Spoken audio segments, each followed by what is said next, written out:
ದೋಸ್ತ, ಈ ವರ್ಷ ನಡೀತಿರೋ ಮದುವೆಗಳ ಬಗ್ಗೆ ಏನ್ ಹೇಳಕ್ ಇಷ್ಟಪಡ್ತೀಯ? ಏನ್ ಮದುವೆಗಳಪ್ಪ ಅವ್ನು ಈ ವರ್ಷ. ಮುಂದ್ ವರ್ಷಕ್ಕೂ ಸ್ವಲ್ಪ ಇಟ್ಕೊಡ್ರಪ್ಪ. 2-3 ವರ್ಷದಲ್ಲಿ ಆಗೋ ಮದ್ವಿನ ಇದು ಒಂದೇ ವರ್ಷದಲ್ಲಿ ಮಾಡ್ತಿದ್ದೀರಲ್ಲ. ವಾಟ್ಸಪ್ ಇನ್ಸ್ಟಾಗ್ರಾಮ್ ತಗಂಗೆ ಇಲ್ಲ. ಎಲ್ಲಿ ನೋಡಿದ್ರು ಬಾಳ ಬಲೆಗಾರ. ಅದು ಮುಗಿತಾ ಮತ್ತೆ ಸ್ಟಾರ್ಟ್. ಮದರಂಗಿಯಲ್ಲಿ ಮನಸ್ಸಿನ ರಂಗು ಮೂಡಿದೆ.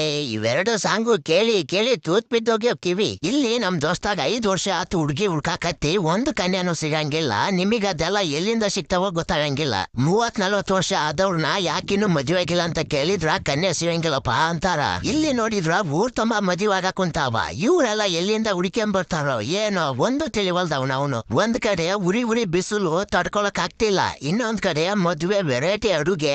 ಊಟ ಮಾಡಕ್ ಮನ್ಸಿಲ್ಲ ಅಂದ್ರೂ ಊಟ ಮಾಡಿ ಬರ್ತೀವಿ. ಇರ್ಲಿ ಏನೇ ಆಗ್ಲಿ, ಈ ವರ್ಷ ಯಾರೆಲ್ಲ ಮದುವೆ ಆಗಿದ್ದೀರೋ ಎಲ್ಲರಿಗೂ ಹ್ಯಾಪಿ ಮ್ಯಾರೇಜ್ ಲೈಫ್.